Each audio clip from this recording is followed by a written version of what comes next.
Hello, everybody, and welcome to the Heartbeat of Bartlett. The Heartbeat of Bartlett is a podcast brought to you by the Bartlett Area Chamber of Commerce, sponsored by First South Financial.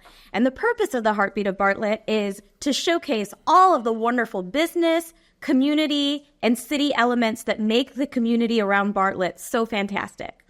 Today's podcast is no different from any of the others that we have delivered so far this year, in that we've got a couple of great guests. And before we get to those guests, I'm going to introduce my wonderful co-host, Pierce Cannon. Pierce, if you can introduce yourself. I will. Hey, my name is Pierce Cannon. I work for the Bartlett Area Chamber of Commerce. I'm the Director of Membership and Community Development, and I'm also a lifelong Bartlett resident. Awesome. I'm Maria McLendon. I'm Chief Marketing Officer for First South Financial. And our two guests today are Mason Jambon and Mayor David Parsons. Gentlemen, if you could please introduce yourselves. Hey, I'm Mason Jambon, and I'm the owner of Ragin, Cajun Seafood and Po' Boys, and hopefully soon Ramble on Summer. I'm Mayor Bartlett, David Parsons, a city who I love and call hometown. Well, that's actually kind of a great way to kick us off, Mayor Parsons, because my first question to you, I've been in marketing for my entire career, and I know the importance of establishing a strong brand and then perpetuating that brand so that it really connects with people. You have done an exceptional job of creating a brand for the city of Bartlett with the statement of hometown proud. Can you talk a little bit about that branding element and how it's working? How did I come up with hometown proud? Well, I grew up in Bartlett, and seeing Bartlett grow from the 70s to now and see all the things, the amenities, and the growth of our city from 7,000 or 8,000 folks to the 10th largest city in the state of Tennessee. There's just something that when you see a place that you grew up, a place that you've always had a sense of belonging, that you grew up and you invested into the community with your business, your family, your church ties, your whole time, the whole being is tied to the community. And when you say hometown, if you've never lived in Bartlett all your life, or you didn't graduate Bartlett High School, it doesn't mean that you're excluded. But hometown is a place where you have a sense of belonging. It's a place where you sink your roots. It's a place like one of your children nobody messes with. That's my hometown, and it's I use the expression all the time. So it's a place. The difference is you're walking down the street, and a Coca-Cola can blows across the street. It's where you bend over, you pick it up, and you put it in the trash can. It's a place where you have just a little bit more, where you pull your shoulders back and say, "That's my hometown." When you say the Bartlett, the ears go up, the antennas go out, and so I didn't want to just say hometown. It doesn't feel completed. Mm-hmm. It doesn't feel like, So when you say proud, that's when the shoulders come back and say, hey, that is the number one football team in the state. Or, hey, that is the best place to go eat. Hey, that's a place where I can drive through town and I can feel safe. Hey, that's a place where we're going to go Friday or Saturday night and just kick back and listen to some music and relax. That's a place that when I drive through, that you better not bring no trash or bring no junk or bring any crime in there, because they're going to get you and they're going to put you in jail. And it's a place to where you just say, hey, this is what we call home, and you're not jacking with it. Mayor Parsons, I'm so glad that you mentioned that it's inclusive. It doesn't have to be just for residents of Bartlett, because I don't actually live in the city of Bartlett, but I very much feel the pride of Bartlett being a part of my community, a part of my soul, and I can say that I'm hometown proud to be associated with Bartlett.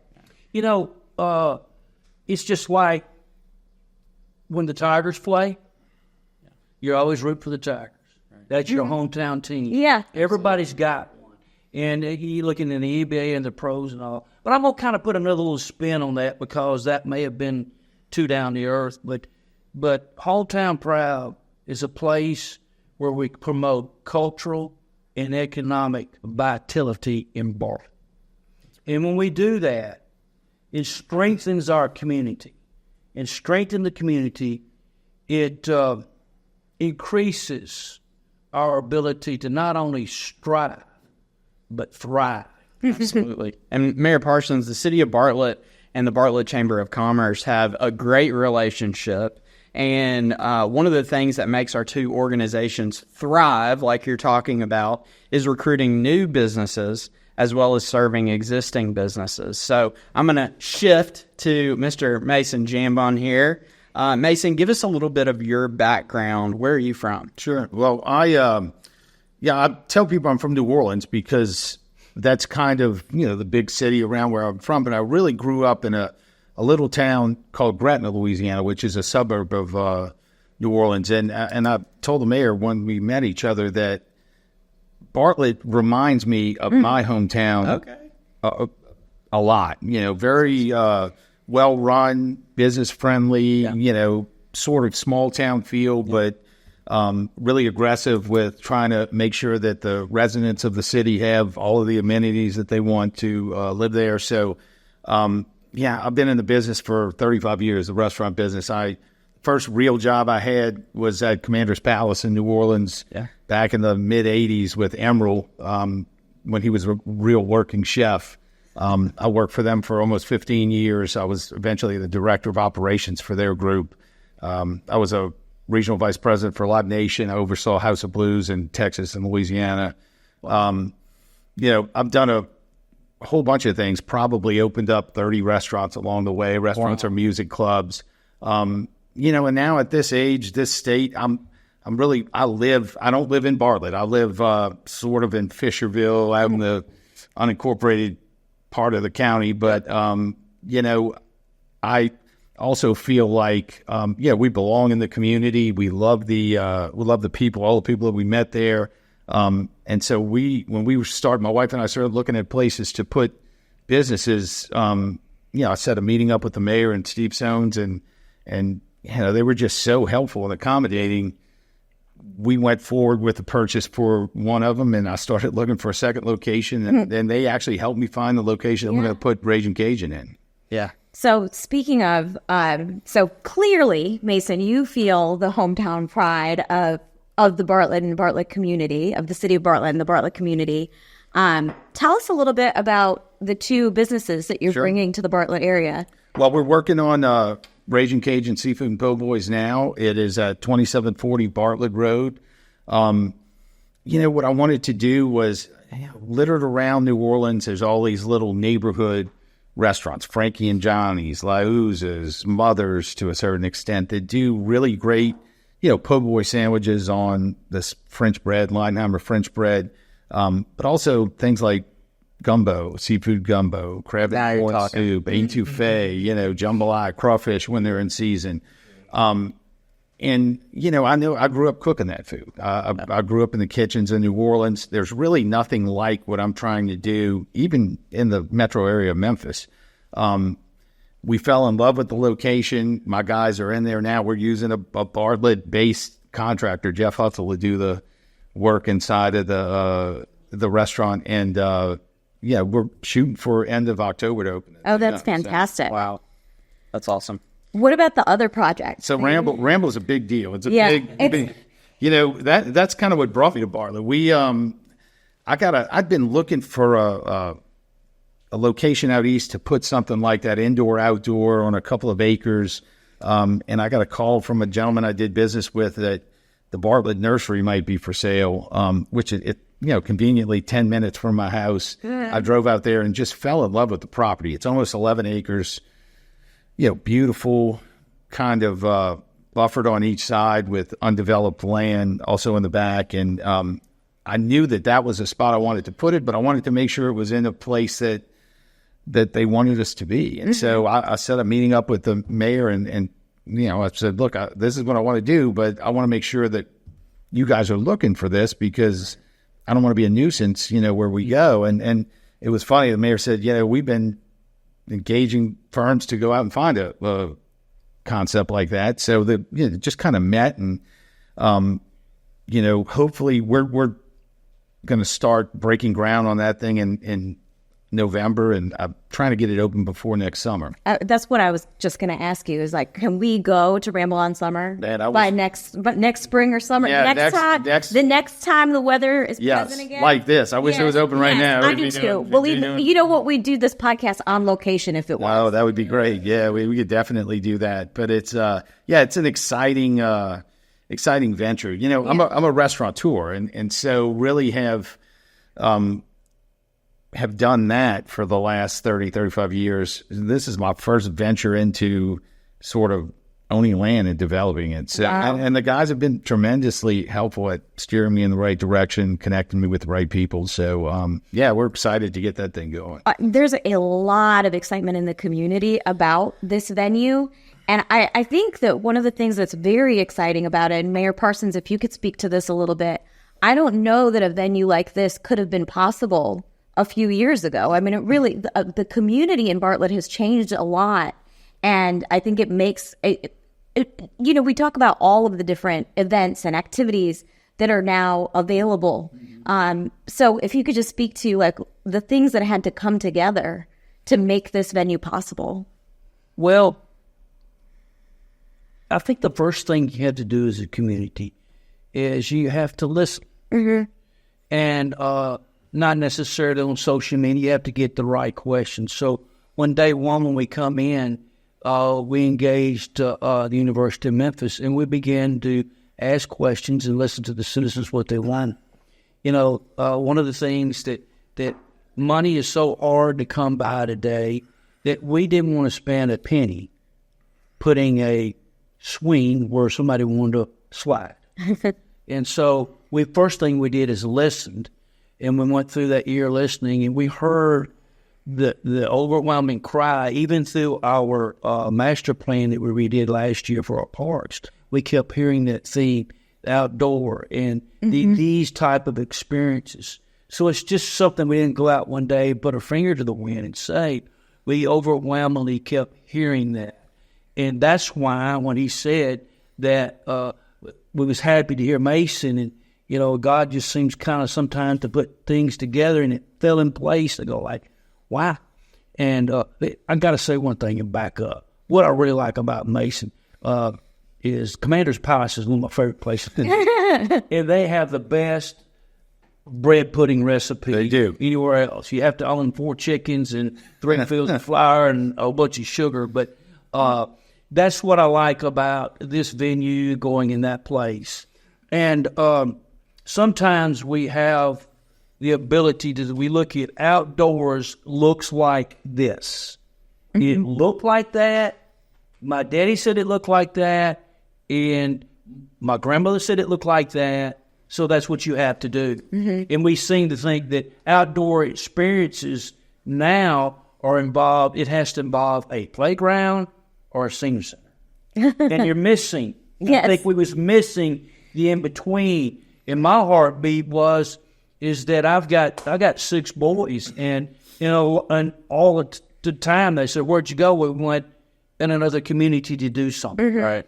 And they was leaving our community to go somewhere else, and go, you thrive to do that. It's hard to get that segment to want to come and experience life in your community when everything they want to do is in another community. Yeah. Sure. So obviously we felt like there's a void or a vast, and we're listening to the folks on the other sides too, but can we look at it holistically so that everybody has a place, everybody has a sense of belonging? Right. Mm-hmm. And I would love to talk about Ramble all the time, but my stomach is grumbling because of Ragin, Cajun. So you probably know this, Mason, but the historic nature of that building. I mean, I remember when I was a child, David Parsons, it was a pig and whistle. Yes. So what do you like specifically, both of you guys, what do you like about that location in specific to put Ragin and Cajun right there? Well, I mean, first of all, the location on the corner, it's a busy thoroughway. Yeah. The park being right across the street. And I got to be honest with you, it was a gut for me. Like, I saw the building and I said, this is this building sort of goes with my concept. I could see Ragin' Cajun being in there. Now, it's an old building, and it was X, Y, and Z, and we've been in there, remediating and doing some stuff. I think it'll be pretty fantastic once we get through with it, and something that's really unique. But it's just I think it's a great location, both for people to come. The previous restaurant that was there did brisk business, and central for deliveries and pickup. So I think it's it's an ideal location for what we're doing. And Mayor Parsons, it's going to be like the first thing people see when they pull up into Bartlett, right? How do you like that? Well, I love it. What I really like the most about that is I can remember, and a lot of y'all can still remember way back, Bartlett Boulevard was my Bartlett Boulevard. Mm-hmm. I can remember when they cut the trees, put the curb in the road, and it actually formed a corner. So what excites me the most about that location and then going in there is several things. Number one, an existing restaurant was leaving, and immediately something else fills the void. Mm-hmm. Number two, what I like about that is that the reinvestment that we continue to make into Old Bartlett, with the opening of the pickleball, the 7 Brew that's coming in, we're not just running fast toward. There was a part of time everything's running toward the mall, mm-hmm. and you ended up with a lot of chain restaurants out there. And the second thing, or third thing, whatever, I'm lost count. But the thing I like about it is that we're sitting beside the owner. He's not in a corporate office in New York, Chicago, or L.A. And we've already seen the success of like the side porch. And you got the owners invested. When he sits there and either see what's right or what's wrong, he adjusts, makes adjustments right there, because success is in the door, in the building that night, and he sees it. So when you got a guy like this that has that type talent, yes, we have some other restaurants. We got Pier 64 that like his seafood and has some Creole, but a Ragin' Cajun, you have to be a Ragin' Cajun. They put the Ragin' in front of it. And it's just phenomenal. And I like that. I think the cook is coming from New Orleans. That's right, yeah. Cook is coming up here from New Orleans. And when you start talking, say the word gumbo, I mean, that's Cajun Creole heritage there. I mean, it's something between a heavy stew and a soup. I think there is an appetite that has been there for a long time. And he's going to feel that need and do well. Well, I think that there's so many exciting things that are happening in the Bartlett community. And I think that there's a lot of proactive action that's being taken to bring all of this new investment in. But let me ask you another question, because you mentioned social media earlier. And, response to things isn't always positive. So from both of your perspective, if you could talk a little bit about what the community response has been to all of these new projects that are happening, and Mason, from your perspective, the projects that you're involved in. Sure. Well, we've had tremendously positive feedback on Ragin' Cajun. Like the mayor said, something was leaving, something's coming in. You're not going to have a building that's sitting there vacant. And we think that we're going to do something unique that is not there or within a radius of it. So it's great. Ramble, I think when you first hear about the concept, it's indoor, outdoor. There's a little stage in the back. We plan on doing some live music there. We got about 50-50 initially through social media on the feedback, positive and negative. And we, from the beginning, I did not want to be the person that upsets or stirs, the other residents. They've been there, we're coming in. So, we took a couple of steps proactively. I cooked a huge pot of red beans and invited everybody on social media to come out to the site. That's cool. That's a cool way to capture community affection. I thought like 10 people would come, about 200 people showed awesome. up.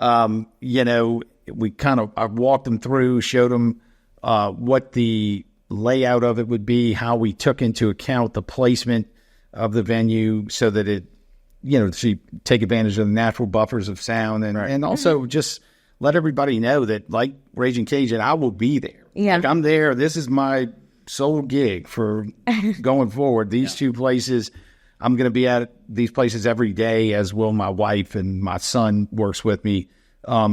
So if there's an issue with anything, the operation, how it affects the people in the community, I was giving my cell number out at the thing so they can call me. And I invited them to, to kind of let us know ahead of time what those concerns were, so that as we're doing the design for the build out, we can take into account how to buffer. I think we had good feedback when we came to the zoning meeting. I think that had flipped to 50 to 2. Yeah. So I think we did some pretty good, educational blocks for folks to get them to understand that we're, going to take their tranquility and peace into account and do this. It was incredible. I was at that alderman meeting when you got your special permit, and they always give people who are in favor of it a time to speak for a couple of minutes, up to 20 minutes. And then they give people who are opposed to the project a couple of minutes to speak. And we had multiple people come up who said that they were really excited. They even brought their kids there. Yes. There were crying babies out there because people were so excited. And then when it came time for opposition, it was crickets. Yeah. Nobody stood up to the mic and said that they were against it. And so that should say a lot. Yeah, I right think there. it really speaks to the spirit of community, because you think about when you move into a new neighborhood, you move into a new house in a new neighborhood. Typically, you go and meet go and meet your neighbors, because how can you be a part of the neighborhood if you isolate yourself? And I think that your method of engaging with the community right from the jump, right, it sets the right tone. It's 100% necessary. Yeah. I mean, the community is our customer base, so we want to be a good neighbor to everybody that's there. And I think the mayor said something. There's a place in every community for chain restaurants, but it's different when it's a local venture and the owners are there every day, and the food's better. But hopefully. Well, I mean, I think there's a lot of truth to that there is a place in every community for chain restaurants. Sure. I mean, it's how the world works. But there is like a unique connection that you can form with small businesses and local businesses where they are your friends and neighbors, and there is genuine connection there. We met the people that own the little daycare center right down the street from where Ramble's going to be at the informational session that we had. And, we just happen to have a new granddaughter that's a couple of months old. So it was really nice to make those connections with citizens and business owners in the location, and the same at Ragin Cajun. We've already met several people with businesses around there that I'm sure will be able to help each other and self-promote. Yeah. So I'd like to drill down just on one point that I think is a good illustration here. You just mentioned our social media. One of the things that we tried to adjust or to pivot to that we felt like was really necessary is develop a position we call the Chief Information Officer for the city. Because what happens so many times is people get on social media and hear so-and-so, so-and-so, and so-and-so said, and it can start over here, and by the time it gets to the end, it's over here. And just in the case with this right here, so much of the information that was on social media was incorrect. Right. They were saying it was left and it was right. They were saying it was up and it was down. And so one of the reasons that I appreciate if you'd help us do, we made that. We've got a government website on Facebook. And so we feel like the city understands what's going on. And why even listen to Mary Jane that heard it third hand from somebody else? We would appreciate if you go to the city's Facebook page. And it controls the narrative if you want to know the truth. And if you still have questions, let's call and ask somebody and get your facts straight before you go out and share it with others like it's real information. And I will say, Mayor Parsons, the call and ask somebody, so with many communities, that might not be so easy. But if you go to the City of Bartlett's website, everybody's phone number and email address is like, you don't even have to search for it. It is right there. You say contact. I could pick up the phone and call you, Mayor, if I wanted to. If you walk in my office and I see you, I'm going to ask you in for a cup of coffee. And so it's transparency. Yeah. We're trying to be more transparent, and we'd like for you to be transparent with us and try to get the real information, the real time. And what you see is where it was 50, 50, or 70, whatever the number was, you seen the ratio tip like, oh, I didn't understand that. Yeah. I didn't know. Well, that's not what I was told. Well, stop listening to the folks who's giving you false information. And there's always going to be naysayers out there. I think there's a Taylor Swift song about it. I'm sure. Yeah. But, I mean, there's the stories that people are going to tell, and then there's the truth. And the truth is, we've got a community within Bartlett that is vested, just how you started off this podcast, right? That is vested in protecting the culture of this city. And so right is going to be done by everybody who's involved. And if you don't mind, Pierce, I wanted to give one more plug to the Bartlett Area Chamber of Commerce as well, because so one of the things that you had talked about, Mason, is the connections that you formed by getting involved in the community. And at the end of the day, those connections are where business relationships are formed. Right. And that's what the BACC fosters on a regular basis. Yeah, Mason, we are so proud to have you here. We're so looking forward to partnering with you as well. We'd love to have you join the chamber once everything's up and running. Yeah. Now, I will tell you, your application will be based on how good your gumbo is. That's great. Easy in there. Yeah. But look, we're just so excited that both of you came today. So on behalf of the Bartlett Chamber and First South, we really appreciate you guys being here. Mayor, I just want to give you the last word. Is there anything that you want to say to the community specifically before we go out? Yes. We work hard to keep Bartlett's values, family values, the core of everything that we do and everywhere we go. In the best way to support your community and keep these family values funded and have good places is to shop local. Mm-hmm. Yes. And it's our job to try to get, in the Chamber's job, we're working hard every day to try to listen to you so that the venues and the things you're looking for, we can invite them and try to bring these new venues, and so that you have a full palette to pick from chicken sandwiches, poor boys, and all the other things that goes with it. So it means something where you spend your dollars. Mm-hmm. And we're doing all we can to make sure we got the quality of life that you're looking for in your hometown. We have the right restaurants in your hometown where you can shop in your hometown. Because when you do, that makes us hometown proud. That's awesome. Yeah. And Mason, we look so forward to the freshness, the excitement of what you're doing here. The authenticity, the investment that you're making in Bartlett. And we just can't wait to see what you're going to do. You're welcome to the neighborhood. Thank you very much. A couple of important dates to remember. Late October, Ragin Cajun is open. Right. And next year, when we're back to patio weather, make sure you're sitting on the patio at Rambolt Summer. That's right.